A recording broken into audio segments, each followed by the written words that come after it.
नमस्कार, बहुत स्वागत आप सभी का। मैं आपके साथ अब्दुल नबी हसन हूं, लेकर हाजिर हूं आपका बेहद पसंदीदा शो खबर दिन भर। खबर दिन भर में तमाम अहम खबरों पर डालते हैं विस्तार से नजर। आज कौन कौन सी अहम खबरें हैं आपको बताते हैं। सबसे पहले आज हम जिक्र करेंगे जीएसटी में बदलाव की। जीएसटी में बड़ा बदलाव आया है। अब 12% और 18% वाले स्लैब खत्म होकर सिर्फ 5% और 10% वाले रह गए हैं, जिससे हर 100 रुपए की खरीदारी पर 7 रुपए की सीधी बचत होगी। दूध, दाल, नमकीन, चाय जैसे जरूरी सामान अब सस्ते होंगे, जबकि सिगरेट, गुटखा, महंगी गाड़ियों पर टैक्स बढ़ाकर 40% कर दिया गया है। हेल्थ और टर्म इंश्योरेंस भी टैक्स फ्री होंगे, जिसमें आम आदमी की थाली और तिजोरी दोनों में राहत मिलेगी। जीएसटी 2.0 के साथ आपकी जेब होगी हल्की और खर्चा स्मार्ट और सेहतमंद रहेगा। डिटेल आपको कुछ देर में हम बताएंगे क्या क्या सस्ता हो रहा है। इसके अलावा दूसरी अहम खबर का जिक्र करेंगे। बंगाल विधानसभा हंगामा की करेंगे। दरअसल पश्चिम बंगाल विधानसभा में गुरुवार का दिन रणभूमि बन गया, जहां बीजेपी और टीएमसी के विधायकों के बीच जमकर भिड़ंत हुई। नारेबाजी, मारपीट और सस्पेंशन की कार्रवाई ने सदन को लोकतंत्र के मंदिर से अखाड़ा बना दिया। बीजेपी के मुख्य सचेतक शंकर घोष की तबीयत बिगड़ी, उन्होंने एम्बुलेंस से बाहर निकाला गया। ममता बनर्जी और विपक्ष ने आरोप और प्रत्यारोप की आग भड़का दी गई। इस हंगामे ने विधानसभा की गरिमा को ध्वस्त कर दिया और सवाल उठा दिया कि लोकतंत्र कहां जा रहा है। बताएंगे आपको डिटेल इसकी। इसके अलावा तीसरी अहम खबर का जिक्र करेंगे। नए मणिपुर की करेंगे। मणिपुर में 21 महीने की हिंसा के बाद शांति की नई उम्मीद जगी है। केंद्र राज्य सरकार की कुकी जो उग्रवादी समूह ने सस्पेंशन ऑफ ऑपरेशन समझौते फिर से रिन्यू किया है, जिससे अब हिंसा नहीं बल्कि संवाद होगा। पीएम मोदी के संभावित दौरे से पहले ये बड़ी राजनीतिक पहल मणिपुर के लिए एक नई शुरुआत साबित हो रही है। अब सवाल ये है कि क्या मणिपुर सच में बदलने को तैयार है। डिटेल आपको कुछ देर में देंगे। इसके अलावा एक और अहम खबर का जिक्र करेंगे समोसे से क्या तलाक हो सकता है। पीलीभीत में समोसे की मांग ना पूरी होने पर पत्नी ने मायके वालों को ससुराल बुलाकर पति और उसकी मां की पंचायत में जमकर पिटाई करवा दी। छोटे से समोसे ने परिवार में दरार ला दी है। मामला पुलिस तक पहुंच गया है। पत्नी संगीता समेत 4 लोगों के खिलाफ एफआईआर दर्ज हुई है। ये समोसा कांड रिश्तों की नाजुकता पर सवाल उठाता है और सोशल मीडिया पर चर्चा का विषय बना हुआ है। बताएंगे आपको क्या है पूरा मामला। पांचवी अहम खबर का जिक्र करेंगे। अलविदा क्रिकेट की करेंगे। दरअसल अमित मिश्रा ने 25 साल के लंबे क्रिकेट यात्रा को चुपचाप से अलविदा कह दिया है। 3 हैट्रिक, 156 अंतर्राष्ट्रीय विकेट और आईपीएल में 174 विकेट के साथ उन्होंने खुद को साबित किया है। डिप्रेशन से सूझबूझ खुद को संभाला और दिल से खेला। बिना बड़े जश्न के से रिटायर हुए हैं, लेकिन क्रिकेट की दुनिया में और फैंस के दिलों में उनकी जगह हमेशा कायम रहेगी। कैसा रहा है मिशी भाई का सफर, आपको बताएंगे पूरी डिटेल। इन 5 अहम खबरों पर रहेगी हमारी नजर। जाते जाते बात पते की।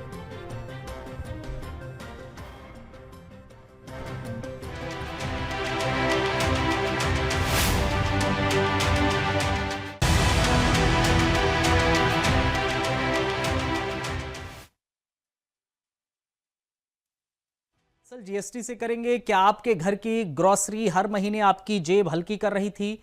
क्या हर बार किराने की लिस्ट बनाते वक्त आप ये सोचते थे कि आखिर इन रोजमर्रा की जरूरतों की चीजों पर टैक्स क्यों है इतना? तो अब हो जाइए तैयार, क्योंकि मोदी सरकार ने आम आदमी की थाली में राहत का तड़का लगा दिया है। जी हां, जीएसटी 2.0 आ चुका है। इस बार मुनाफा सिर्फ कंपनियों का नहीं, सीधा आम आदमी की जेब में पहुंचेगा। देश की जीएसटी काउंसिल ने वो बड़ा फैसला लिया है जिसका इंतजार सालों से था। 12% और 18% वाले टैक्स स्लैब खत्म हो गए। अब सिर्फ 2 ही स्लैब बचे हैं, 5% और 18%। इसके असर हर 100 रुपए की खरीदारी पर अब आपकी जेब सीधी 7 रुपए बचाएगी। यानी कि जो सामान पहले 112 रुपए में मिलता था, अब वो 105 में। सोचिए महीने की बचत कितनी होगी। लेकिन सरकार ने सिर्फ ग्रोसरी लिस्ट में राहत नहीं दी, बल्कि जीवन शैली को भी सुधारने का संदेश दिया है। अब मक्खन, घी, नमकीन, अचार, चाय, दाल, आटा, चावल, शैम्पू, साबुन और यहां तक कि मेडिकल ऑक्सीजन, ट्रैक्टर, सिलाई मशीन तक जीएसटी घटकर सिर्फ 5% रह गया है। बच्चों के डायपर हों या फिर बुजुर्गों की दवाएं, सब पर राहत की बौछार है। वहीं shaving kit, toothbrush, cleaner, readymade soup, jam, cornflakes, coffee, chocolate, biscuit जैसे पैक्ड आइटम जो पहले 18% टैक्स में थे, अब सिर्फ 5% पर आ गए हैं। लेकिन ध्यान दीजिए, ये छूट सिर्फ जरूरी चीजों पर है। सिन गुड्स पर सरकार ने कोई रहम नहीं किया है। पान मसाला, गुटखा, सिगरेट, महंगी बाइक, एसयूवी और प्राइवेट जेट, इन पर अब 28% नहीं बल्कि 40% का स्पेशल स्लैब टैक्स लगेगा, यानी कि अब नशे की लत होगी महंगी और जिम्मेदार जिंदगी होगी सस्ती। इतना ही नहीं, हेल्थ और टर्म इंश्योरेंस से भी टैक्स हटा दिया गया है, जिससे परिवार की सुरक्षा अब और किफायती हो गई है। और आइसिंग ऑन द केक ये है कि पैकेज्ड पनीर, छेना, रोटी, चपाती, खाखरा और पिज्जा ब्रेड अब टैक्स जीरो हो गया है। ये सिर्फ एक टैक्स सुधार नहीं है, आम आदमी के खर्च, थाली और तिजोरी तीनों में राहत की सुनामी है। कुल मिलाकर कहें तो जीएसटी 2.0 ने एक तरफ जहां आपकी ग्रोसरी बैग को हल्का और जेब को भारी कर दिया है, वहीं दूसरी तरफ लग्जरी और लत पर शिकंजा कसा है। अब बचत आपके हाथ में है, जितना जरूरी सामान उतनी राहत। हर महीने की ग्रोसरी लिस्ट अब बनेगी स्मार्ट, सस्ती और सेहत।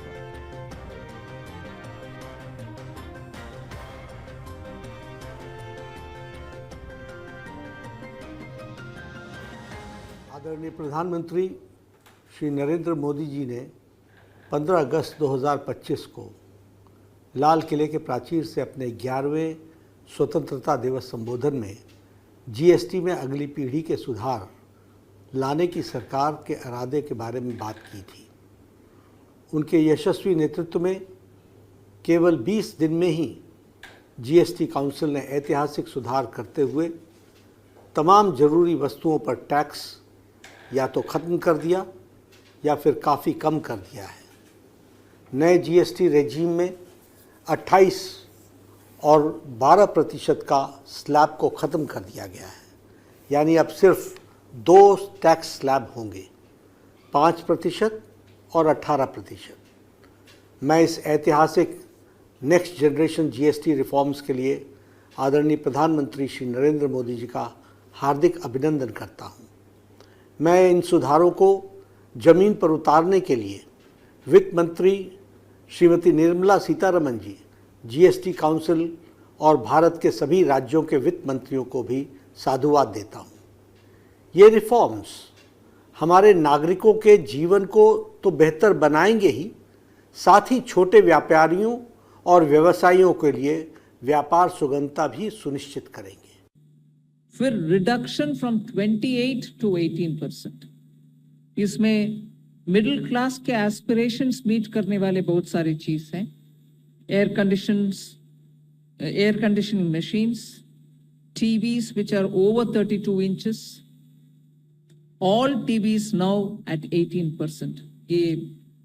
I want to underline, all TVs are now at 18%. Dishwashing machines, small cars, motorcycles equal to or less than 350 cc are all now coming to 18.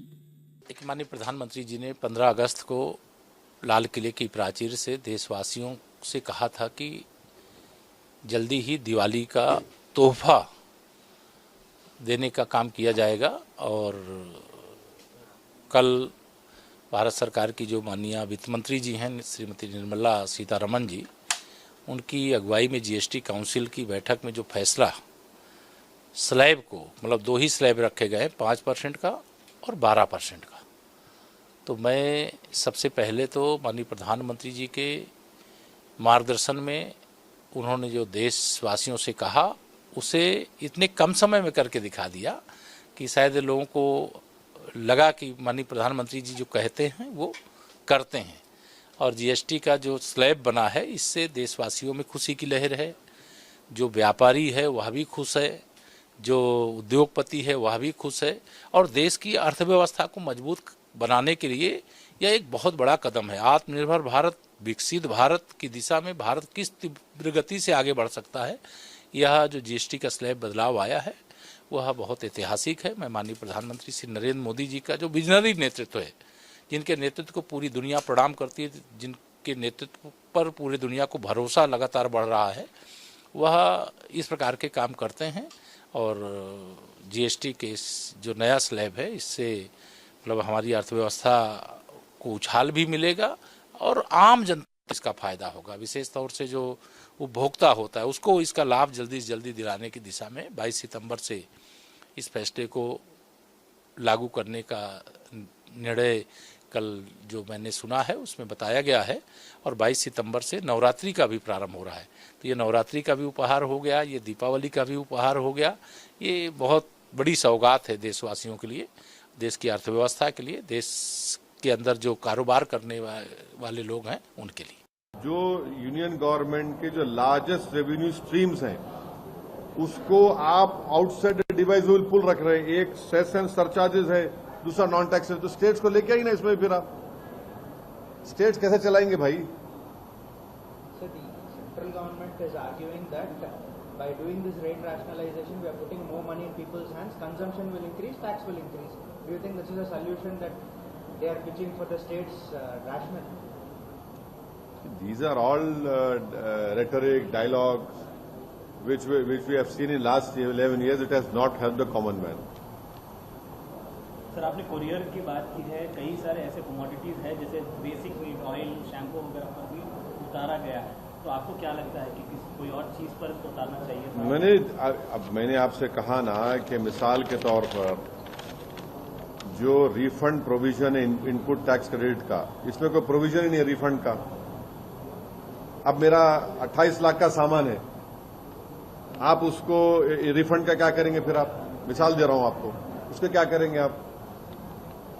तो ये चीजें हैं। अब जो आपका इनपुट मटेरियल है टेक्सटाइल का, फुटवेयर का, वो हायर फिनिश गुड से ज्यादा है, वो उसको क्या करेंगे आप?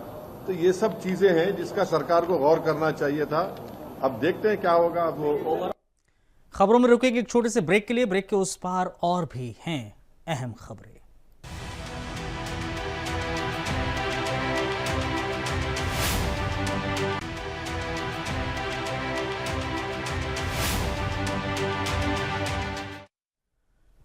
ब्रेक के बाद एक बार फिर आप सभी का स्वागत। अब और अहम खबर पर डालते हैं नजर। दूसरी खबर दरअसल बंगाल की सियासत से जुड़ी हुई है, क्योंकि जो हुआ उसने लोकतंत्र के मंदिर को अखाड़ा बना दिया है।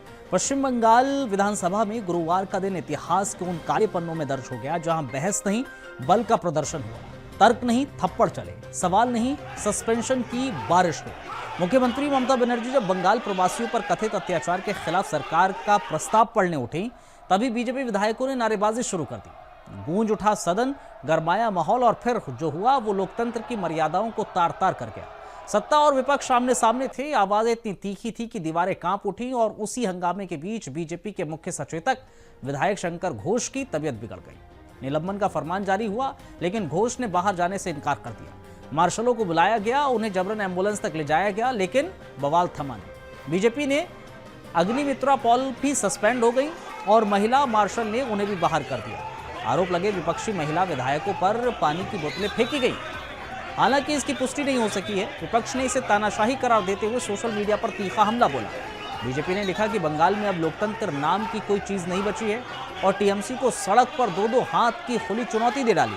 शुभेंदु अधिकारी ने ममता सरकार पर विपक्ष की आवाज कुचलने और हिंसा भड़काने का आरोप लगाया, लेकिन ममता बनर्जी भी पीछे नहीं रही। उन्होंने बीजेपी पर प्रवासियों के मुद्दे पर बहस से भागने का आरोप लगाया और कहा बीजेपी बंगाल को उपनिवेश समझती है, विदेशी ताकतों के हाथों भारत की इज्जत बेच रही है। दो विचारधाराओं की इस टक्कर में मुद्दा पीछे छूट गया। बंगाल की जनता के सवाल फिर से कुर्सियों की लड़ाई के नीचे दब गए। सवाल ये नहीं कि कौन जीता, सवाल ये है कि लोकतंत्र एक बार फिर हार गया, और वो भी उसके सबसे पवित्र मंच पर।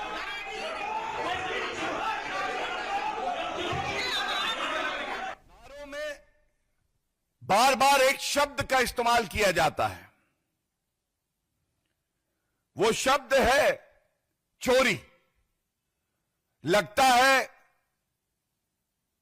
घोटालेबाज, भ्रष्टाचारी, नकली गांधी परिवार से सीख लेते हुए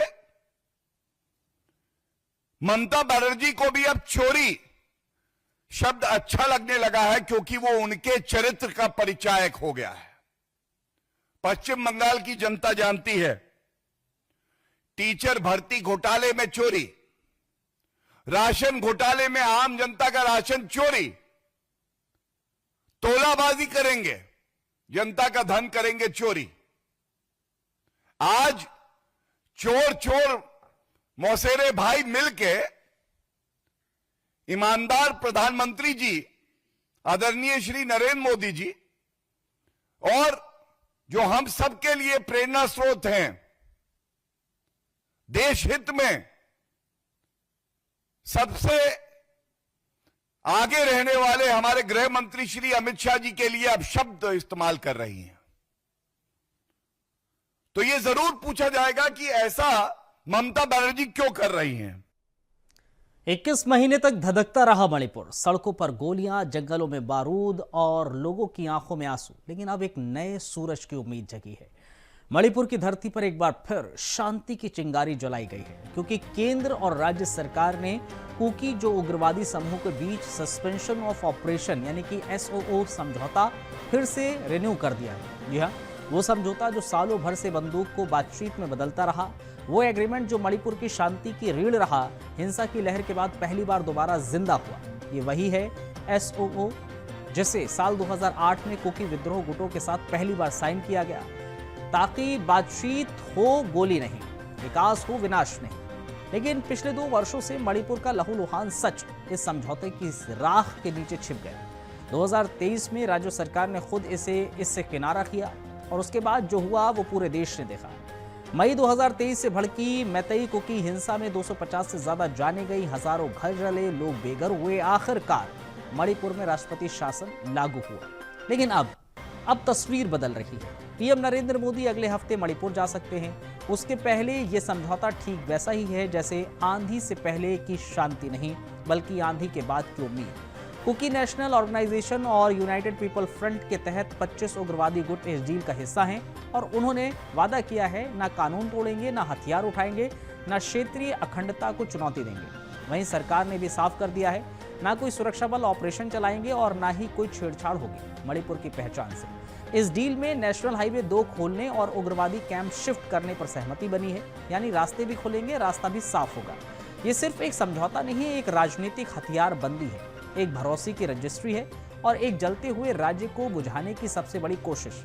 मणिपुर के इतिहास में ये दिन शायद एक नया अध्याय साबित हो और अगर सब कुछ योजना के मुताबिक चला तो पीएम नरेंद्र मोदी की यात्रा उस मणिपुर की होगी जहां फिर से स्कूल खुलेंगे, खेतों में हल चलेंगे, लोग नफरत नहीं उम्मीद बोएंगे। सवाल अब ये नहीं है कि ये समझौता हुआ या नहीं, सवाल ये है कि क्या अब मणिपुर वाकई बदलने को तैयार है।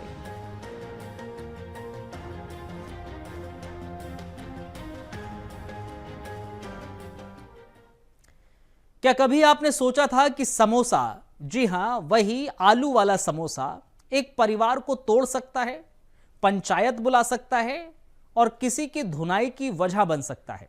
लेकिन उत्तर प्रदेश के पीलीभीत से आई ये कहानी, ये खबर किसी फिल्म की स्क्रिप्ट नहीं, हकीकत है और ये इतनी चौंकाने वाली है कि आप सुनकर भी यकीन नहीं कर पाएंगे। भगवंतापुर एक जगह है पीलीभीत के भीतर, वहां की रहने वाली हैं संगीता। 30 अगस्त को अपने पति शिवम से समोसे लाने को कहती हैं, मगर किसी कारणवश शिवम ये महत्वपूर्ण जिम्मेदारी पूरी नहीं कर पाता और यही गलती बन जाती है झगड़े की जड़।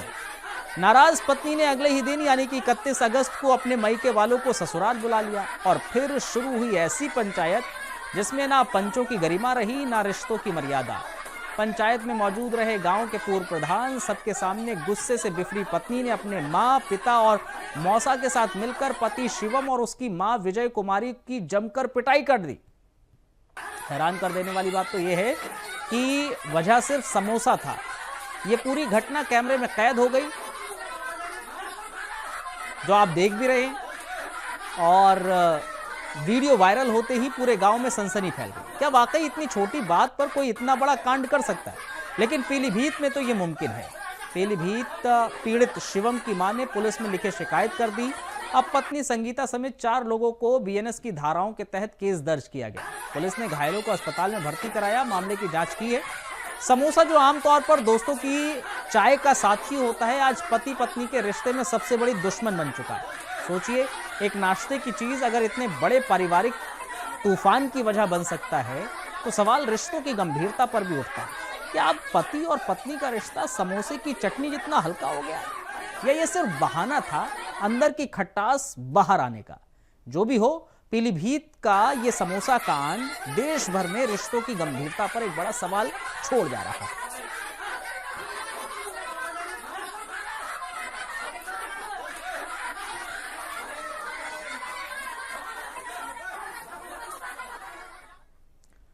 कभी 22 गज की पिच पर अपने लेग स्पिन से दुनिया के सबसे बड़े बल्लेबाजों को छक्का देने वाले खिलाड़ी आज खुद मैदान से विदा हो गया है। लेकिन वो विदाई सिर्फ क्रिकेट से नहीं, कहानी से नहीं, अमित मिश्रा की है। एक नाम जो चमकते सितारों के बीच भी खुद को साबित करता रहा, जिसने अनिल कुंबले, हरभजन सिंह, आर अश्विन और रविंद्र जडेजा जैसे महारथियों की भीड़ में अपनी जगह बनाई, और वो भी बिना शोर किए, बिना शिकायत किए। और अब 25 साल के लंबे और जज्बे भरे क्रिकेट सफर को अलविदा कह दिया है। 42 साल के मिश्रा जी ने 4 सितंबर को क्रिकेट के तीनों फॉर्मेट को बाय बाय कह दिया।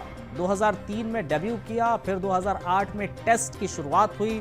उसके बाद उन्होंने वही किया जो एक सच्चा खिलाड़ी करता है, मौका मिलने पर प्रदर्शन और ना मिलने पर धैर्य।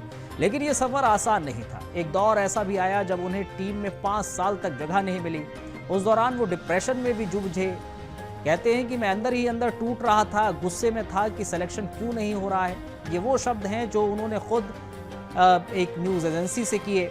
लेकिन यही पर वो ये भी कहते हैं, जब उनकी सबसे बड़ी वापसी होती है, खुद से बात करके, खुद को संभाल कर, खुद को फिर से खड़ा करके, कहते हैं कि मैंने खुद से पूछा, मैं अच्छा खेल रहा हूँ फिर भी क्यों नहीं आगे बढ़ पा रहा हूँ, मैं क्यों बेहतर कर सकता हूँ और क्या बेहतर कर सकता हूँ।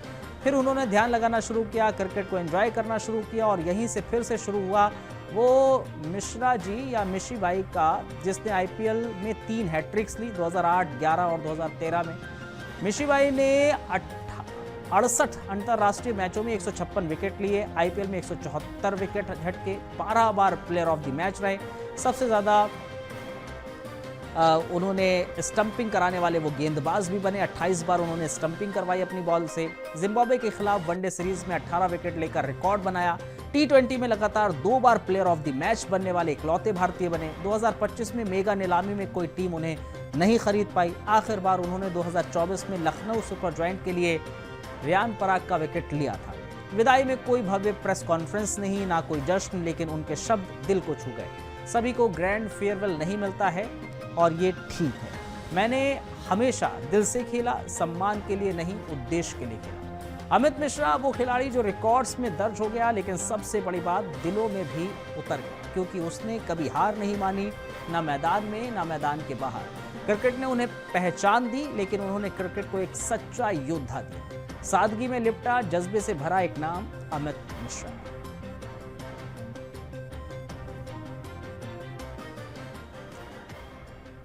चले जाते जाते आपको आज की बात पते की बताते चलते हैं। आज की बात पते की है, रोशनी फैलाने के लिए सूरज होना जरूरी नहीं है, एक छोटा सा दीपक भी अंधेरा मिटा सकता है। फर्क बस सोच का होता है, वरना ताकत तो हर इंसान। इसी बात पते के साथ मुझे और मेरी टीम को इजाजत दीजिए। आप बने रहिए इंडिया वॉइस के साथ। शुक्रिया आप सभी का।